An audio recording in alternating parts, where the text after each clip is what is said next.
मित्रों, आज बात करेंगे मकर राशि मई 2023 मासिक राशि पर। शुक्र मंगल सूर्य इस महीने राशि परिवर्तन किए हैं। आइए जानते हैं मकर राशि पे इनका क्या प्रभाव पड़ रहा है और आइए जानते हैं 12 भावों का राशियों का फल। तो प्रणाम, जय श्री राधे।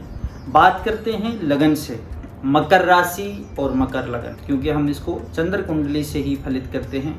मकर लगन में मकर राशि वाले जातक या जातिकाएं अभी 7.5 का प्रभाव तो चल रहा है अंतिम चरण में। लग्नेश धन भाव में बैठ रखा है धनेश होकर के। यह एक बहुत अच्छा संयोग है।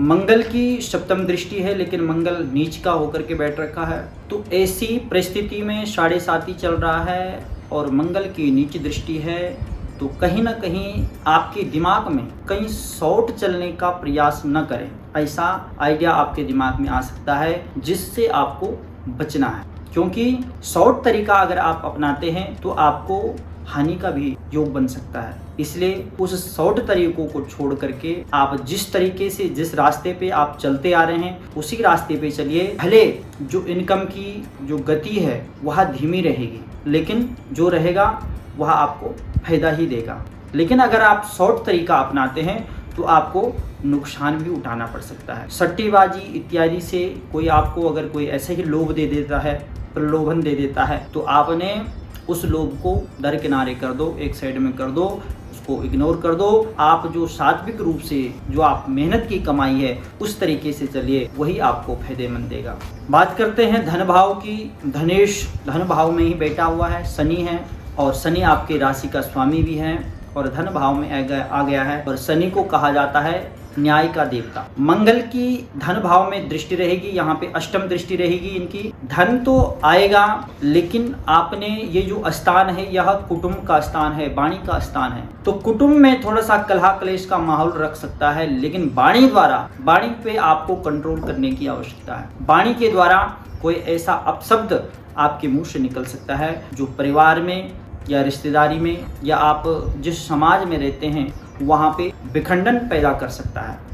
तो आपके जो शब्द हैं उसका बहुत बड़ा महत्व रहेगा, क्योंकि आपसे ऐसे अपशब्द हो सकते हैं जिसकी वजह से रिश्तों में दरार आ सकती है, परिवार में विखंडन हो सकता है। तो वाणी पे कंट्रोल रखिए। बात करते हैं पराक्रम भाव की। पराक्रमेश जो है वह बृहस्पति है और बृहस्पति शुक्र भाव में बैठ रखा है। वह राहु और बुध के साथ बैठ रखा है।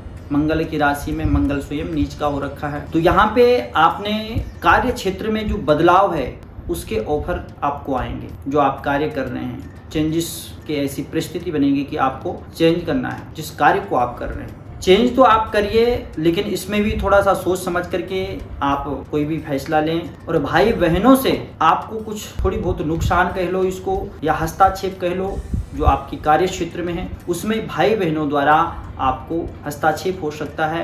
किसी चीज़ में आपके सामने आ सकते हैं। आपके जो है दुश्मन भी बन सकते हैं, एक किस्म से कहा जाए कि आपके फरीकान हो जाए, आपके अपोजिट हो जाए, ऐसा भी संयोग बन सकता है। तो आपने इन चीज़ों का विशेष ध्यान रखना है, वाणी पे, अपने व्यवहार पे, और व्यवहार कुशल बनना पड़ेगा आपको ये महीना खास करके, क्योंकि ऐसा संयोग, ऐसा योग बन रहा है। बात करते हैं चतुर्थ भाव की, शुक्र भाव की। तो सुखेश जो है वह मंगल है और मंगल नीच का होकर के सप्तम भाव में बैठ रखा है। इसमें शनि की दृष्टि है शुक्र भाव में। राहु, गुरु, बुध ये शुक्र भाव में बैठ रखे हैं। तो आपने उतावलेपन से बचना है। किसी भी कार्य में थोड़ा सा जल्दीबाजी ना करें, और खास करके भूमि संबंधी जो कार्य है तो आप मई के महीने में अगर टाल सकते हो तो इनको टालने में ही भलाई है। उसमें आपको बाद में इसका फायदा होगा और अच्छा रहेगा, आपके लिए, आपके हक में रहेगा। बाकी सुख भाव में 3 ग्रह बैठ रखे हैं, बृहस्पति, बुध, राहु। तो कहीं ना कहीं आपके मातृ के जो सुख है, मातृ सुखों में कमी ला सकते हैं, माता के स्वास्थ्य में थोड़ा सा गड़बड़ी कर सकते हैं, इसलिए इनका ध्यान रखें। बात करते हैं पंचम भाव की। तो पंचम भाव जो पंचमेश है वह है शुक्र ग्रह, जो कि 6ठे हाउस में बैठ रखा है, और पंचम में सूर्य बैठ रखा है। यह जो स्थान होता है संतान का स्थान होता है, विद्या बुद्धि का स्थान होता है। तो संतान पक्ष में तो ठीक ही है, लेकिन अपने यहाँ पे भी मैं वही कहूँगा कि अपनी वाणी द्वारा विचार कौशल बने, संतान है, आपकी संतान है, आप उनको डांट सकते हैं, बोल सकते हैं, लेकिन एक यहाँ पे सूर्य है तो सूर्य एक राजा के समान है। सूर्य राजा है, ग्रहों का राजा है, और सूर्य जिस स्थान पे बैठता है वहां का अधिपत्य बन जाता है, स्वामी बन जाता है, चाहे वो किसी भी घर में बन जाए। तो यहाँ पे आप प्रयास करेंगे कि मैं इन बच्चों पे दबाव डालूं, तो ऐसा दबाव नहीं डालना है जिससे वह आपके शत्रु बन जाए। जिस प्रकार इनका जो पुत्र है शनि इनका शत्रु बन गया, तो ऐसा प्रयास नहीं करना है। आपने प्रेम पूर्वक जिस प्रकार से आप उसको अपने हाथों से गंवाए ना, अपने हाथों में ही रहे। आप जो है अपने व्यवहार कौशल से, वाणी कौशल से उसको समझाइए, अपनी बातों में लाइए। और खास करके आप अगर हृदय स्तोत्र का पाठ करते हैं, ये आपके लिए संतान पक्ष के लिए बहुत ही अच्छा रहेगा, विद्यार्थियों के लिए भी अच्छा रहेगा अगर आप हृदय स्तोत्र का पाठ करते हैं। बात करते हैं षष्ठम भाव की, छठे हाउस की। तो जो षष्ठमेश है वह सुख भाव में बैठ रखा है बुध, षष्ठम में शुक्र बैठा हुआ है। आपकी यहाँ पे भी हम यही कहेंगे कि आपको गुप्त शत्रुओं से थोड़ा सा भय तो रहेगा, लेकिन जो आपकी वाणी है, वाणी के द्वारा आप उनको मित्र बना सकते। आपकी अगर वाणी अच्छी है तो आप जैसे शुक्र जो है रोमांटिक चीजों का प्रतीक है, सौंदर्यकरण का प्रतीक है, लग्जरी चीजों का प्रतीक है। तो यह आपके मूड पे डिपेंड करता है कि आपका मूड कैसा है। अगर आप अपने मूड को अच्छा रखेंगे तो जो आपके पुराने से पुराने शत्रु भी हैं आप उनको मित्र बना सकते हैं सिर्फ वाणी के द्वारा। इस महीने खास करके आपकी वाणी जो है, वाणी पे ही आपको कंट्रोल रखना चाहिए और वाणी के ही द्वारा आप सब कुछ प्राप्त कर सकते। बात करते हैं सप्तम हाउस में। सप्तम हाउस में मंगल बैठ रखा है और नीच राशि में बैठ रखा है, जो कि पति का स्थान होता है, पत्नी का स्थान होता है, और जीवन पार्टनर कह लो या आपके जो नौकरी पेशा कर रहे हैं उस पे जो आपके साथ में पार्टनर है उसका भी यहाँ से देखा जाता है। तो आपने यहाँ पे अगर यह नीच का हो गया है तो कहीं ना कहीं आप अपने पार्टनर से आप असंतुष्ट हैं, संतुष्ट नहीं हो पाएंगे, लेकिन आपने संयम रखना है। संयम में रहे और संशय आत्मा विनिश्चिति, संशय नहीं करना, शक नहीं करना है। कोई ना कोई आपको गलत फहमी हो सकती है जिसके द्वारा आपके बीच में विखंडन हो सकता है, और जो आपके जो जीवन साथी है, चाहे आपका जो है वह व्यवसाय का पार्टनर है, तो उनके साथ अपना व्यवहार जो है अच्छा रखिए। और संशय शक ये आपके लिए गलत साबित हो, संशय को दूर करिए और अपने आप को संतुष्टि में ही इस टाइम आपकी भलाई है। बात करेंगे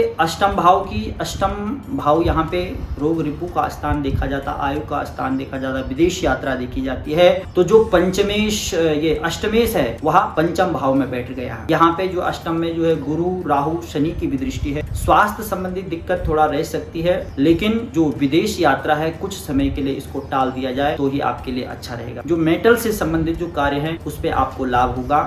बात करते हैं नवम भाव की, भाग्य स्थान की, जो कि यहाँ पे कन्या राशि है। नवमेश जो बुध है वह आपके सुख भाव में बैठ रखा है और राहु गुरु के साथ में बैठ रखा है। कोई भी कार्य आपने भाग्य भरोसा नहीं छोड़ना है, कर्म प्रधान कर्म करके, क्योंकि कभी कभी हम ये सोचते हैं कि जहाँ पे हमारी समझ में नहीं आती है वहाँ पे हम आलस्य कर जाते हैं और उसको छोड़ देते हैं, जो होगा सो देखा जाएगा। लेकिन नहीं, आपके भाग्य को भी आप बदल सकते हैं अपने कर्मों के द्वारा, लेकिन आपको यहाँ पे मेहनत करने की आवश्यकता है, मेहनत करने की जरूरत है। आपको मेहनत करनी पड़ेगी, कड़ी मेहनत करनी पड़ेगी, उसके बावजूद आपको फल अवश्य मिलेगा। लेकिन अगर आप भाग्य भरोसा कार्य छोड़ते हैं तो आपको कुछ भी नहीं मिलने वाला, क्योंकि इस टाइम आपके जो कार्य हैं वो भाग्य भरोसे छोड़ने लायक नहीं है।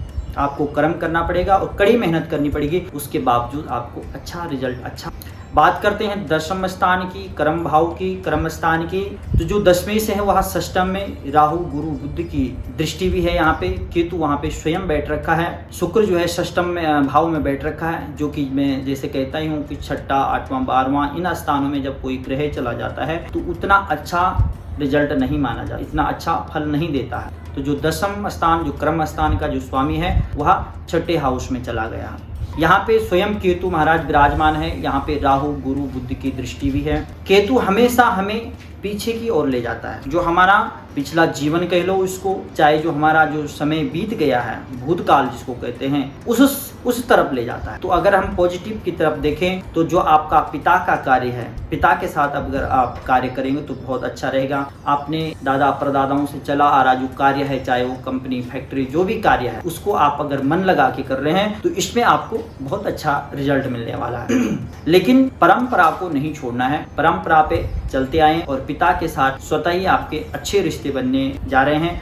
या हो रहे होंगे, ये आपके लिए अच्छा और पॉजिटिव एक संदेश है। एकादश भाव की बात करते हैं लाभ स्थान की, जिसका स्वामी जो है, जो लाभेश है, वह नीच का होकर के सप्तम भाव में बैठ रखा है। एकादश भाव में शनि की भी जो है दशम दृष्टि रहेगी और सूर्य की भी जो है यहाँ पे सप्तम दृष्टि रहेगी। मंगल स्वयं जो है नीच का होकर के सप्तम घर में बैठ गया है। तो कहीं ना कहीं शनि सूर्य की जो दृष्टि है और जो उसका स्वामी है वह मंगल, वह स्वयं नीच का होकर के सप्तम घर में बैठ गया है। तो कहीं ना कहीं जो आपकी इनकम है, आय है, उसमें कहीं ना कहीं यह धीमापन दिखा रहा है। उसका जो आपकी इनकम है वो थोड़ा स्लो रही, लेकिन आपको चिंता करने की जरूरत नहीं है। ये चीजें आपके आगे जाकर के कवर हो जाएगी, इसमें कोई घबराने वाली बात नहीं है। बात करते हैं द्वादश स्थान की। द्वादश स्थान जो होता है खर्चे का घर होता है। द्वादशेश जो बृहस्पति है वह चतुर्थ में बैठ रखा है, राहु बुध के साथ बैठ रखा है। राहु गुरु की भी यहाँ पे दृष्टि है, जो कि 9वीं दृष्टि यहाँ पे पड़ेगी इनकी।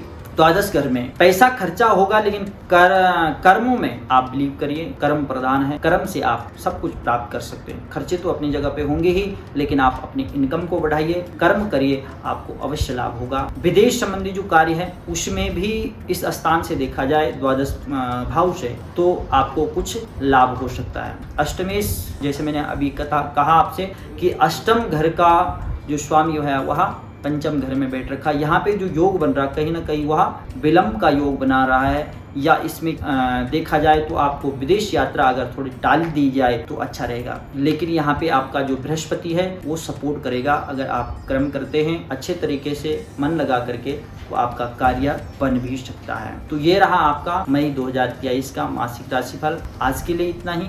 प्रणाम। जय श्री राम।